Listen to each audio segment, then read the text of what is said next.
Si miras un mapa de Florida, hay algo que llama la atención de inmediato. Desde el extremo sur de la península sale una línea delgada que parece perderse en el océano, como si alguien hubiera decidido trazar una carretera directamente hacia el agua.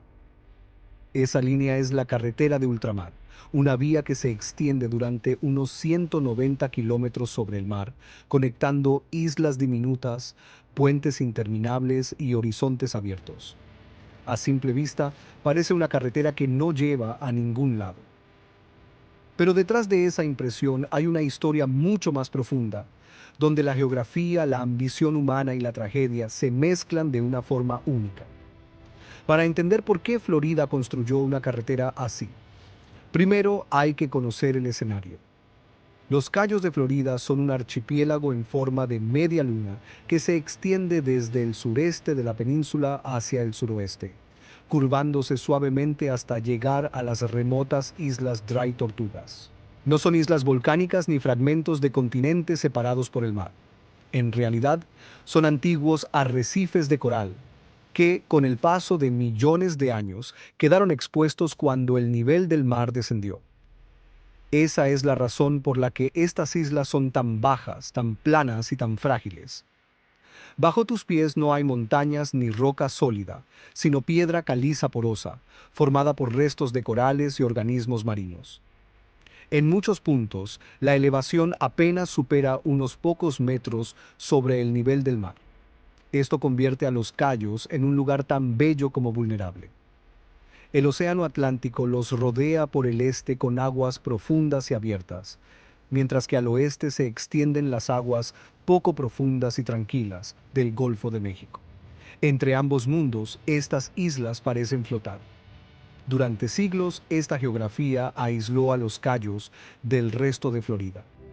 Key West, al final de la cadena, fue durante el siglo XIX una ciudad sorprendentemente próspera. Vivía del comercio marítimo, del rescate de barcos naufragados, de la pesca y de la fabricación de puros. Estaba más conectada cultural y económicamente con Cuba y el Caribe que con el resto de Estados Unidos. El resto de las islas, en cambio, eran pequeños asentamientos dispersos, accesibles casi exclusivamente por barco. La vida allí dependía del mar, del clima y de la suerte. Viajar entre islas no era sencillo. Las mareas, las tormentas y, sobre todo, los huracanes marcaban el ritmo de la vida. Durante mucho tiempo la idea de unir los Cayos por tierra parecía absurda, casi una fantasía. Pero esa fantasía empezó a tomar forma cuando apareció un personaje clave, Henry Flagler. Flagler fue uno de los grandes magnates de Estados Unidos, cofundador de Standard Oil y el hombre que transformó la costa este de Florida a través del ferrocarril Florida East Coast Railway. Gracias a él, ciudades como Miami pasaron de ser pueblos olvidados a destinos de lujo. Sin embargo, su ambición iba más allá. Flagler veía en Key West una oportunidad estratégica enorme. Su puerto de aguas profundas era ideal para el comercio con el Caribe y especialmente con Cuba. Además, con la futura apertura del Canal de Panamá, Key West podía convertirse en una puerta directa entre Estados Unidos y el comercio mundial. Así nació una de las ideas más audaces de la ingeniería moderna: construir un ferrocarril que cruzara el océano para llegar hasta Key West. Muchos lo llamaron la locura de Flagler. Y no sin razón. A partir de 1905, ingenieros y miles de trabajadores comenzaron a levantar puentes kilométricos sobre mar abierto, clavando pilotes en un fondo marino blando, bajo un sol implacable y rodeados de mosquitos. Todo el material tenía que llegar en barcos. Se levantaron campamentos enteros sobre islas diminutas o directamente sobre estructuras artificiales. Casi 4.000 personas trabajaron en el proyecto. Costó alrededor de $50 millones de la época, lo que hoy equivaldría a más de 1.800 millones. Durante casi 8 años el ferrocarril fue avanzando, tramo a tramo, uniendo islas con viaductos de concreto y acero. Finalmente, en enero de 1912, Henry Flagler viajó en el primer tren hasta Key West. La obra fue celebrada como la octava maravilla del mundo. Pero ese triunfo duró poco. El 2 de septiembre de 1935, un huracán de categoría 5 golpeó directamente los Cayos Superiores. Fue uno de los más devastadores en la historia de Estados Unidos. La marejada ciclónica arrasó con comunidades enteras, destruyó tramos completos del ferrocarril y provocó la muerte de cientos de personas. El daño fue tan grande que la compañía ferroviaria, ya debilitada por la Gran Depresión, no pudo reconstruirlo. El sueño de Flagler quedó abandonado, reducido a pilares de concreto que emergían del mar como esqueletos. Antes de continuar, si te gusta este tipo de historias donde la geografía y la ambición humana chocan de frente, suscríbete si te gusta el video. Con el ferrocarril destruido, los Cayos quedaron nuevamente aislados. Key West entró en una profunda crisis económica, y el futuro de la región parecía incierto. Sin embargo, lo que parecía el final de una historia imposible fue, en realidad, el comienzo de otra aún más sorprendente. La destrucción del ferrocarril de ultramar dejó una pregunta incómoda sobre la mesa. ¿Qué hacer con los Cayos de Florida? Sin un enlace directo con la península, las islas volvían a depender casi por completo del transporte marítimo. Para Key West, eso significó pérdida de comercio, menos visitantes y un declive económico evidente. Mantener conectada a esa población, aunque no fuera enorme, se volvió una prioridad estratégica. Fue entonces cuando alguien miró los restos del ferrocarril de Henry Flagler con otros ojos. Aunque las vías y muchas estructuras habían sido destruidas, una gran parte de los viaductos de concreto seguía en pie. Eran enormes, resistentes y, sorprendentemente, todavía utilizables.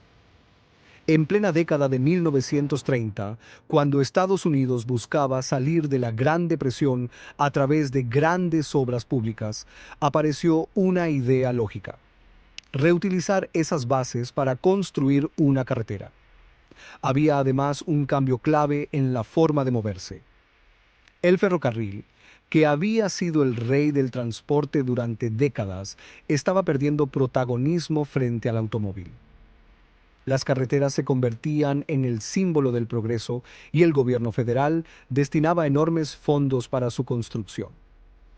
Transformar el viejo ferrocarril en una carretera era más barato, más moderno y encajaba perfectamente con el espíritu de la época. Pero aún hacía falta una razón más poderosa para justificar una obra tan extrema. Y esa razón fue militar. A medida que las tensiones internacionales aumentaban en los años previos a la Segunda Guerra Mundial, los Cayos de Florida adquirieron un valor estratégico enorme. Key West albergaba bases navales fundamentales para controlar el Golfo de México y el Caribe. Tener un enlace terrestre confiable permitiría mover tropas, suministros y equipos de manera rápida y segura. Así, a comienzos de la década de 1930, empezó la transformación. Se retiraron los rieles del antiguo ferrocarril y se pavimentaron los tramos existentes. Donde los puentes habían quedado inutilizables, se construyeron nuevas estructuras, muchas veces junto a los viejos pilares. Uno de los símbolos más impresionantes de esta obra fue el Puente de las 7 millas, una estructura interminable que parecía desafiar al océano. En 1938, la carretera de ultramar quedó oficialmente abierta al tránsito. Lo que antes era un viaje largo, caro y dependiente del clima, ahora podía hacerse en automóvil. Los Cayos dejaron de ser un mundo aislado y pasaron a integrarse plenamente a Florida. Key West se transformó en un destino turístico accesible, y muchas islas intermedias comenzaron a desarrollarse como comunidades permanentes. Desde entonces, esta carretera se convirtió en la columna vertebral de la región. Todo pasa por ahí: alimentos, combustible, turistas y residentes. Sin embargo, sigue dando la sensación de ser una vía hacia la nada. No conecta grandes ciudades industriales ni atraviesa regiones densamente pobladas. Cruza agua, puentes y más agua. Si hoy se propusiera un proyecto similar, con los costos actuales y las preocupaciones ambientales, es muy probable que nunca se aprobara. Y es que la carretera de ultramar no existe porque fuera la opción más lógica desde el punto de vista económico. Existe porque combina varias necesidades en un solo lugar. Mantener unida a una comunidad aislada, asegurar una posición estratégica y aprovechar una infraestructura que ya estaba ahí. Es una solución nacida de circunstancias muy específicas, difícilmente repetibles. Hoy, conducir por esta carretera es una experiencia única. A un lado, el Atlántico abierto. Al otro, las aguas tranquilas del Golfo de México. Puentes que parecen no terminar nunca y pequeñas islas que apenas sobresalen del mar.